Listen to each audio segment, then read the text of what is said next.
Good morning good madam. Morning ma'am. Good morning, good morning.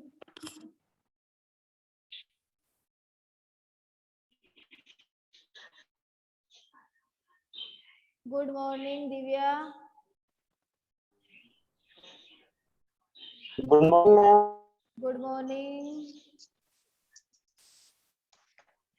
सभी बच्चों के पास में मेरी आवाज क्लियर पहुंच रही है ना? Yes ma'am. Yes ma'am. कोई प्रॉब्लम है?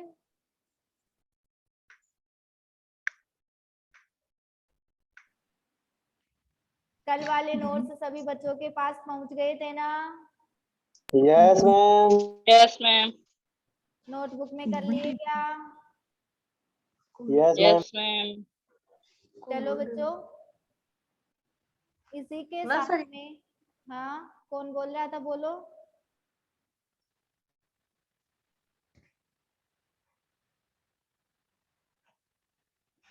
चलो बच्चों, अपन आगे की क्लास स्टार्ट करने जा रहे हैं।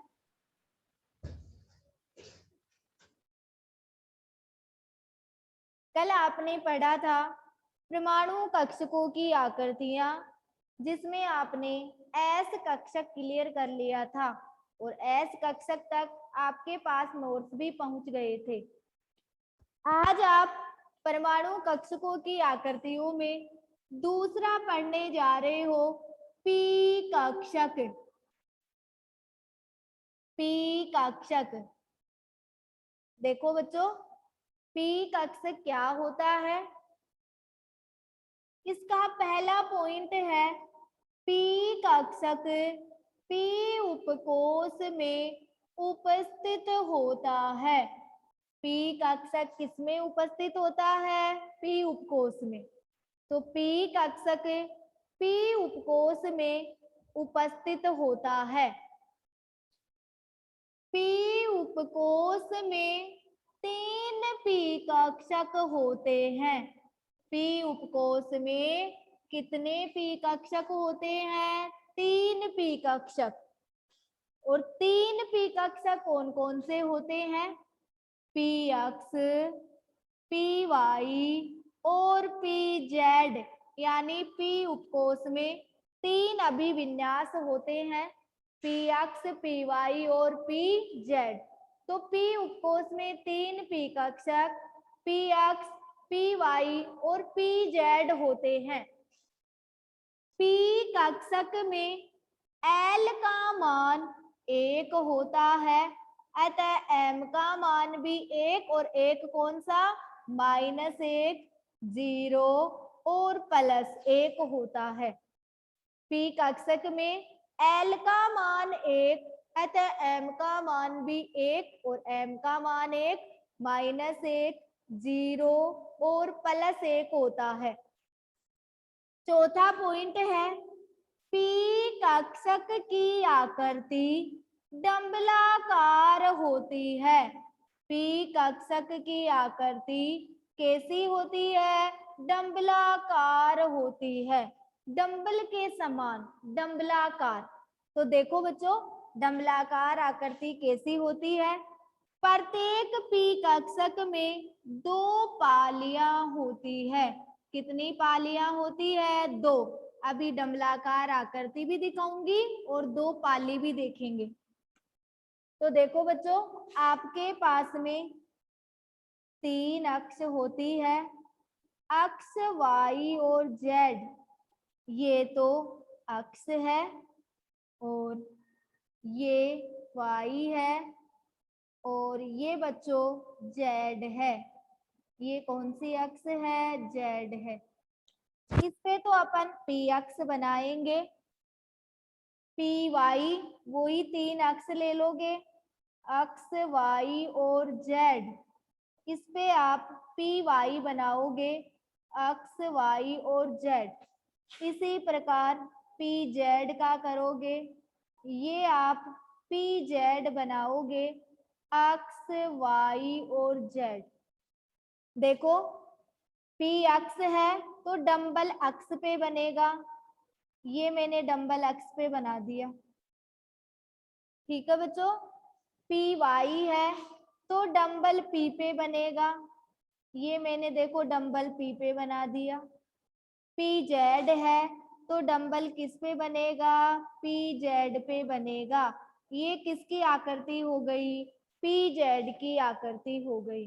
तो पी एक्स, पी वाई और पी जेड देखो डंबलाकार, डमरू के समान बजता है ना ऐसे डमरू, डम डम डम डम। कितनी पाली? 2 पाली, 1 और 2, 1 और 2, 1 और 2। तो पी कक्षक की आकृति डंबलाकार होती है। प्रत्येक पी कक्षक में 2 पाली होती है। कितनी पाली है? 2। सबको दिख रही है? एक इधर वाली, एक इधर वाली। कितनी पाली हो गई? 2 पाली हो गई। 5वां पॉइंट है, पी कक्षक की आकृति डंबलाकार होने के कारण पी कक्षक दिशात्मक होते हैं। आकृति डंबलाकार होने के कारण पी कक्षक कैसे होते हैं? दिशात्मक होते हैं। एन पी कक्षकों में नोडल सतह n-2 होती है। एनपी कक्षकों की नोडल सतह कितनी होती है? n-2। कल आपने एस कक्षक की नोडल सतह n-1 पढ़ी थी। पी कक्षकों की नोडल सतह n-2 होती है। पी कक्षक बच्चों कौन कौन से होते हैं? ये तो आपके पास पी कक्षक है और ये पी कक्षक की नोडल सतह है। पी कक्षक की क्या है? नोडल सतह। देखो सभी बच्चों को टेबल के द्वारा समझाया जा रहा है। P कक्षक 2p, 3p, 4p, 5p, 6p और 7p, ये आपके पास पी कक्षक हैं। पी कक्षकों की नोडल सतह n-2 होती है। तो बोलो बच्चों, n का मान 2, 2 - 2 कितना आया? 0। 3 - 2 कितना आया? 1। 4 - 2 कितना आया? 2। 5 - 2 कितना आया? 3। और 6 - 2 कितना आया? 4। और 7 - 2 कितना आया? 5। तो पी कक्षकों की नोडल सतह n-2 होती है। पी कक्षक 2p से स्टार्ट होता है और 7p तक चलता है। तो 0, 1, 2, 3, 4, 5 ये पी कक्षकों की क्या आ गई? नोडल सतह आ गई। अब देखो बच्चों, प्रत्येक पी कक्षक में एक नोडल तल होता है। प्रत्येक पी कक्षक में कितना नोडल तल होता है? 1। सभी बच्चों को नोडल तल निकालना बता रही हूँ। देखो बच्चों, ये तो हो गया आपके पास में पी कक्षक और ये पी कक्षकों का नोडल तल। पी कक्षकों का कौन सा तल है? नोडल तल। पी कक्षक कौन कौन से थे आपके पास? पी एक्स, पी वाई और पी जेड। पी कक्षक में 3 पी कक्षक होते हैं पी उपकोष में, पी एक्स, पी वाई और पी जेड। एक नोडल तल होता है। आपके पास 3 निर्देशांक होते हैं, एक्स, वाई और जेड। सभी बच्चे ध्यान से सुनेंगे, एक बताऊंगी, दूसरा आप खुद बताओगे मुझे। एक्स वाई जेड होता है। अब देखो बच्चों, कौन सा कक्षक है? पी एक्स, यानी एक्स तो है और क्या नहीं है? Y Z. तो जो नहीं है वो इसका नोडल तल हो गया। क्या हो गया? नोडल तल। तो पी एक्स का नोडल तल क्या हो गया? Y Z. इन तीनों निर्देशांक में जो होगा उसको तो छोड़ना है, जो नहीं होगा उसको लिखना है, वो ही आपका नोडल तल होगा। क्लियर सभी बच्चों को नोडल तल? सभी बच्चों को नोडल तल क्लियर क्या? यस। चल ध्रुव शर्मा, बाकी के सभी बच्चे भी जवाब देंगे। पी वाई का नोडल तल क्या होगा? अक्स जेड। शाबाश, वाई है और अक्स जेड नहीं है तो एक्स जेड। पी जेड का नोडल तल क्या होगा? एक्स और वाई। तो बताओ कितने नोडल तल होते हैं? एक। क्लियर सभी बच्चों को? बहुत ही सरल तरीके से तुम्हें समझाया जाता है कि तुम्हारे क्लियर हो जाए। तो प्रत्येक पी कक्षक में नोडल तल एक होता है। जैसे पी अक्ष का नोडल तल वाई जेड होता है, पी वाई का अक्ष जेड होता है, पी जेड का अक्ष वाई होता है। अब देखो तीनों पी कक्षकों की, तीनों पी कक्षक कौन कौन से? P X, P Y, P Z. तीनों पी कक्षकों की ऊर्जा समान होती है, जिसे समभ्रस कक्षक कहा जाता है। क्या कहा जाता है? समभ्रस कक्षक कहा जाता है। ये बच्चों आपका पी कक्षक है। दोबारा रिपीट कर रही हूँ, फिर भी कहीं पे कंफ्यूज हो तो मेरे से पूछ लेना। पी कक्षक, पी कक्षक पी उपकोष में उपस्थित होता है। दूसरा पॉइंट है, पी उपकोष में तीन पी कक्षक उपस्थित होते हैं, P X, P Y, P Z. P कक्षक के लिए L का मान 1 होता है, अतः M का मान भी 1। -1 भी हो सकता है, +1 भी हो सकता है, 0 आएगा ही आएगा। पी कक्षक की आकृति डंबलाकार होती है। प्रत्येक पी कक्षक में 2 पाली होती है। ये देखो पी अक्ष है तो अक्ष पे डंबल बना दिया, वाई है तो वाई पे डंबल बना दिया, जेड है तो जेड पे। ध्यान रखना बच्चों, डंबल अक्ष पे बनते हैं। डंबल किस पे बनते हैं? इसमें अक्षों पे। अक्षों के बीच में पी कक्षक में डंबल नहीं बनते, किसमें बनते हैं? अक्षों पर बनते हैं। पांचवा आपका पॉइंट है, एनपी कक्षकों की जो नोडल सतह होती है वह n-2 होती है। ये पी कक्षक है, ये नोडल सतह है। 2p कक्षक की नोडल सतह 0 होती है, जो मैंने सूत्र से बहुत ही अच्छी तरीके से निकाल के दिखा रखी है। 3p कक्षक में 1 होती है, 4p कक्षक में 2 होती है, 5p कक्षक में 3 होती है, 6p में 4 होती है, 7p में 5 होती है। छठवा पॉइंट है, प्रत्येक पी कक्षक में एक नोडल तल होता है। पी अक्ष का नोडल तल वाई जेड, पी वाई का अक्ष जेड, पी जेड का अक्ष वाई। तीनों पी कक्षक P X, P Y, P Z की आकृति ऊर्जा समान होती है, जिन्हें समभ्रस कक्षक कहा जाता है। डंबलाकार आकृति होने के कारण पी कक्षक प्रकृति में दिशात्मक होते हैं।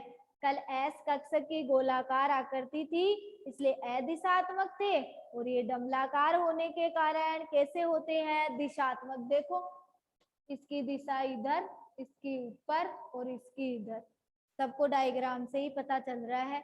ये है बच्चों पी कक्षक। सभी बच्चों को पी कक्षक क्लियर? सभी बच्चों को पी कक्षक क्लियर हो गए क्या?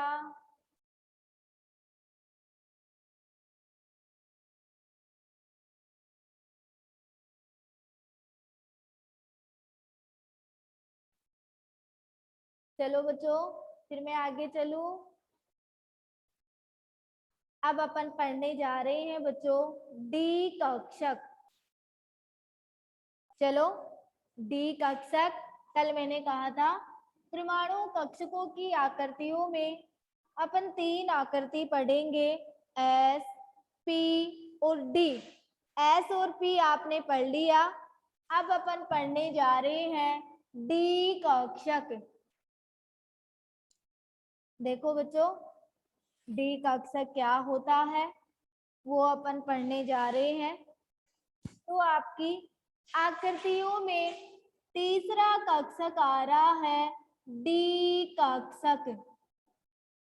डी कक्षक देखो बच्चों, डी कक्षक डी उपकोष में उपस्थित होता है। डी कक्षक कहाँ उपस्थित होता है? डी उपकोष में। दूसरा पॉइंट है, डी उपकोष में 5 डी कक्षक होते हैं। डी उपकोष में कितने डी कक्षक होते हैं? 5 डी कक्षक होते हैं, यानी डी कक्षकों का अभिविन्यास कितना होता है? 5 होता है। और 5 डी कक्षक कौन कौन से हैं? आपने पढ़ भी रखा है, D X Y, D X Z, D Y Z, D X square minus Y square और डी जेड स्क्वायर। ये 5 डी कक्षक डी उपकोष में उपस्थित होते हैं। तीसरा पॉइंट है, डी कक्षक के लिए एल का मान 2 होता है, अतः एम का मान भी 2 होता है। और एम का मान 2 कौन कौन से होते हैं? -2, -1, 0, +1, +2, ये एम का मान है। क्योंकि चुंबकीय क्वांटम संख्या द्विगंशी क्वांटम संख्या पर निर्भर करती है। तो डी कक्षक के लिए एल का मान 2, अतः एम का मान भी कितना होता है? 2 होता है। अब देखो बच्चों, चौथा पॉइंट है, डी कक्षक की जो आकृति होती है वह द्विडंबलाकार होती है। आकृति कैसी होती है? द्विडंबलाकार, यानी डबल डंबल। पी कक्षक में तो केवल सिंगल डंबल बन रहे थे और इसमें क्या बनेंगे? द्विडंबलाकार होती है। तो डी कक्षक की आकृति कैसी होती है? द्विडंबलाकार होती है। इसका मतलब तुम समझ गए, डबल डंबल बन रहे हैं, उसमें सिंगल डंबल था तो कितनी पाली थी? 2। डबल डंबल बन रहे हैं तो कितनी पाली हो जाएगी? 4 पाली। तो प्रत्येक डी कक्षक में कितनी पाली होती है? 4 पाली होती है। अब देखो बच्चों, अपन आकृति बना रहे हैं 5 डी कक्षकों की। ध्यान रखना, आपके पास 5 डी कक्षक हैं, D X Y, D Y Z, D X Z. इन तीनों में तो जो द्विडंबल है वो अक्षों के बीच में बनते हैं। कहाँ पे बनेंगे? अक्षों के बीच में। तो D X square minus Y square और डी जेड स्क्वायर में जो डंबल है वो अक्षों के ऊपर बनेंगे। तो देखो, पहले डी एक्स वाई की आकृति बनानी है अपन को। ये तो अक्ष हो गया और ये वाई हो गया। डंबल अक्षों के बीच में बनाने हैं। ये डंबल कहाँ पे बन रहे हैं? अक्षों के बीच में बन रहे हैं। ये तो डी एक्स वाई की हो गई। डी वाई जेड की बनानी है तो ये तो आपने ले लिया वाई और ये क्या ले लिया? जेड। भाई अक्ष तो किसी भी दिशा में हो सकती है, जरूरी थोड़ी है यहाँ पे अक्ष है तो अक्ष ही आएगा। अक्षों के बीच में डंबल बनाने हैं, ये अक्षों के बीच में द्विडंबल हो गए। और कितनी पाली हो गई? 4। 1 2 3 और 4। इसी प्रकार आप डी एक्स जेड बना रहे हो, ये तो अक्ष हो गया और ये क्या हो गया? जेड हो गया। पाली कहाँ पे बन जाएगी? अक्षों के बीच में बन जाएगी। ये पाली कहाँ पे बन गई? अक्षों के बीच में बन गई। बाकी के जो 2 डी कक्षक हैं, D X square minus Y square, इनमें जो डंबल है वो अक्षों के ऊपर बनते हैं।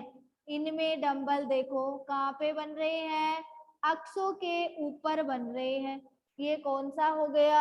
dx स्क्वायर और y स्क्वायर dz स्क्वायर। देखो बच्चों, इसमें जो डंबल होता है, एक डंबल तो अक्ष के ऊपर बनता है तथा दूसरा डंबल केंद्र पर अंडाकार आकृति के रूप में घूमता है। ये कौन सा कक्षक है? dz स्क्वायर कक्षक। एक डंबल तो अक्ष के ऊपर बनता है और दूसरा डंबल अंडाकार आकृति के रूप में केंद्र पर घूमता रहता है। ये किसकी आकृति है? dz स्क्वायर की। तो डी कक्षक की आकृति द्विडंबलाकार होती है। प्रत्येक डी कक्षक में 4 पाली होती है। ठीक है बच्चों, अतः अपन इसी के साथ में 5वां पॉइंट करने जा रहे हैं। एनडी कक्षकों में नोडल सतह, एनडी कक्षकों में जो नोडल सतह होती है वह n-3 होती है। एनडी कक्षकों की नोडल सतह क्या होती है? n-3। फोकस आ रहा है इसलिए ये लाइन लिखी हुई दिख नहीं रही है, मैं बोल रही हूँ यहाँ पे क्या लिखी थी। एनडी कक्षकों में नोडल सतह n-3 होती है। बच्चों ये तो हो गए डी कक्षक और ये हो गई नोडल सतह, और एनडी कक्षकों की नोडल सतह n-3 होती है। क्या होती है? n-3। अब देखो बच्चों, डी कक्षक 3D से स्टार्ट होते हैं। ये तो 3D कक्षक हो गया, ये 4D कक्षक है, ये 5D कक्षक है, ये 6D कक्षक है। ठीक है बच्चों, आगे और भी लिख सकते हो। नोडल सतह n-3 3D कक्षक में n का मान 3 है, 3 - 3 बराबर 0। 4D कक्षक में n का मान 4 है तो 4 - 3 बराबर 1। 5D कक्षक में n का मान 5 है तो 5 - 3 बराबर 2। 6D कक्षक में n का मान 6 है तो 6 - 3 बराबर कितने हो गए? 3। तो एनडी कक्षकों की जो नोडल सतह है वो क्या होती है? n-3 होती है। सभी बच्चों को नोडल सतह क्लियर हो गई? कैसे निकालते हैं नोडल सतह? फटाफट बोलो बच्चों।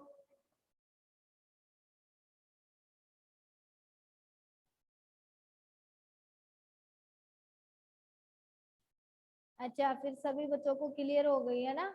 चलो अब देखो बच्चों, अपन नोडल तल निकाल रहे हैं। नोडल तल देखो कैसे निकाला जाता है। डी कक्षकों में जो नोडल तल होता है वह 2 नोडल तल होते हैं। इन दोनों को छोड़कर इन दोनों का नोडल तल तो क्या आएगा? 0। और तुम समझ गए होंगे क्योंकि डंबल अक्षों से गुजर रहे हैं, घनत्व होने की जगह ही नहीं है। ये अक्षों के बीच में है। आपने पी अक्ष देखा था, अक्ष से डंबल गुजर रहा था तो उसका नोडल तल था ही नहीं। अक्ष से गुजर रहा था तो y और z का नोडल तल बना था। इनमें तो अक्ष से भी गुजर रहा है और y से भी, इसलिए इन दोनों का नोडल तल क्या होता है बच्चों? 0। अब सुनो, आपके पास में ये तो डी कक्षक है और ये नोडल तल है। नोडल तल देखो बच्चों, डी कक्षक 5 होते हैं। पहला डी कक्षक आपके पास में है डी अक्ष y, दूसरा डी अक्ष z, D Y Z, dx square minus Y square और dz स्क्वायर। अब देखो बच्चों, 3 निर्देशांक है x, y और z। 2 आपके पास उपस्थित है और जो उपस्थित नहीं है, जैसे x y है और क्या नहीं है, z, तो एक बार x के साथ में z लगा दोगे और एक बार y के साथ में, तो कितने नोडल तल बन जाएंगे, 2। तो x y है और क्या नहीं है, z नहीं है, तो क्या नोडल तल हो जाएगा, x z और y z। ये डी कक्षक का क्या हो गया, नोडल तल। अब दूसरे वाले में चलो, नोडल तल क्लियर हो गया, तो दूसरे वाले का बताओ फटाफट, दूसरे वाले का बता दो। एक्स जेड है और वाई नहीं है, तो कैसे नोडल तल निकालोगे, एक तो एक्स वाई बन गया, क्लियर है, दूसरा बताओ जेड वाई बन गया, हाँ सही है। तो देखो एक्स वाई जेड में आपके पास में एक्स भी है जेड भी है, क्या नहीं है, वाई नहीं है, तो दूसरा नोडल तल, 2 नोडल तल कौन से बन जाएंगे, एक्स वाई और जेड वाई। चलो बच्चों, डी वाई जेड में नोडल तल बताओ, एक्स वाई जेड, वाई भी है जेड भी है, क्या नहीं है, एक्स नहीं है, तो बताओ क्या हो जाएगा, एक्स वाई और एक्स जेड, ये क्या हो गई, नोडल तल हो गया। डी एक्स स्क्वायर और वाई स्क्वायर दोनों के नोडल तल क्या है, 0, क्योंकि यहाँ पे डंबल किससे गुजर रहे हैं, अक्षों के ऊपर से गुजर रहे हैं और इनमें डंबल अक्षों के बीच से गुजर रहे हैं। तो बच्चों एन डी कक्षकों में जो नोडल तल होते हैं वो प्रत्येक डी कक्षक में 2 होते हैं, इन 2 को छोड़कर, और नोडल सतह होती है n-3 होती है। अब देखो पांचों डी कक्षकों की ऊर्जा लगभग समान होती है, इन डी कक्षकों की ऊर्जा क्या होती है, समान होती है, अतः इन पांचों डी कक्षकों को समभ्रस कक्षक कहा जाता है। कौन से कक्षक कहा जाता है, समभ्रस कक्षक कहा जाता है। ये है आपका डी कक्षक, ठीक है। तो परमाणु कक्षकों की आकृतियों में आपने 3 आकृतियां पढ़ ली, एस आकृति, पी, और तीसरा आप पढ़ रहे हो डी कक्षक। तो डी कक्षक डी उपकोष में उपस्थित होता है। डी उपकोष में 5 डी कक्षक होते हैं, D X Y, D X Z, D Y Z, D X square minus Y square, D Z square. D कक्षक के लिए एल का मान 2 होता है, अतः एम का मान भी 2 होता है। 5 मान हो गए, -2, -1, 0, +1, +2।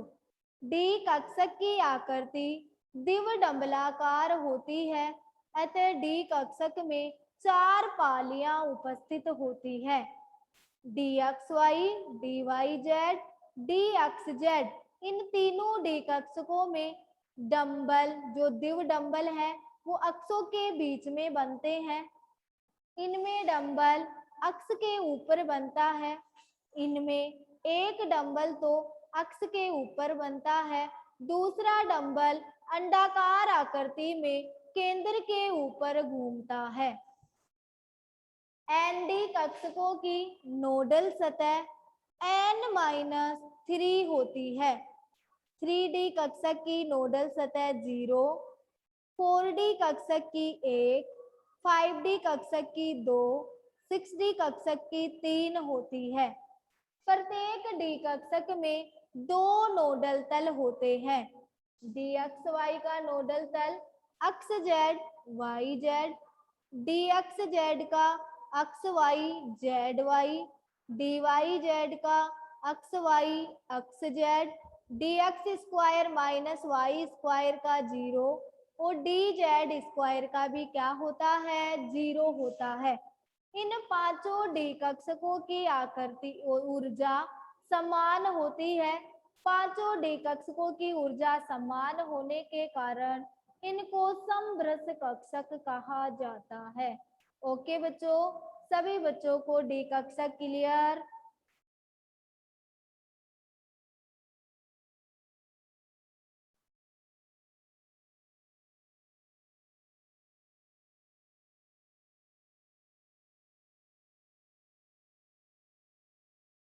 क्लियर हो गया सभी बच्चों को? तो आज बच्चों आपके पास नोट्स पहुंचेंगे पी कक्षक और डी कक्षक के, ठीक है। आज के पढ़ाए हुए टॉपिक में किसी बच्चे को कोई प्रॉब्लम? आज के पढ़ाए हुए टॉपिक में किसी बच्चे को कोई प्रॉब्लम? No problem. सभी बच्चों के पास में नोट्स पहुंच रहे हैं ना? कोई बच्चा ऐसा तो नहीं है जिसको पता ही नहीं चल रहा कि नोट्स कहाँ पे आ रहे हैं? जो न्यू बच्चे एडमिशन लिए थे वो भी नोट्स करने लग गए ना? न्यू बच्चों ने एडमिशन लिया था, नोट्स करने लग गए ना? हाँ, नोट्स करते रहना क्योंकि तुम्हारी एग्जाम होगी। अगर नोट्स नहीं करोगे तो पढ़ोगे किससे? ठीक है ना बच्चों? एक दो दिन में ये लेसन भी आपका कंप्लीट हो जाएगा, फिर अगला चैप्टर पढ़ेंगे। अभी तो इस लेसन में टॉपिक बच रहे हैं काफी, 2-3 दिन का लेसन है, उसके बाद में आपका कंप्लीट हो जाएगा। एग्जाम कब होगी? अभी होगी 15 अगस्त के बाद में। ठीक है अभिषेक चौधरी। अभिषेक चौधरी कल नोट्स पहुंच गए थे, फिर ऐसे क्यों बोला कि मैम काम भेज दो? देखा नहीं था क्या तू? है अभिषेक चौधरी? कल नोट्स भेज दिए थे, उसके बाद में तू ऐसा क्यों बोला कि मैम काम भेज दो?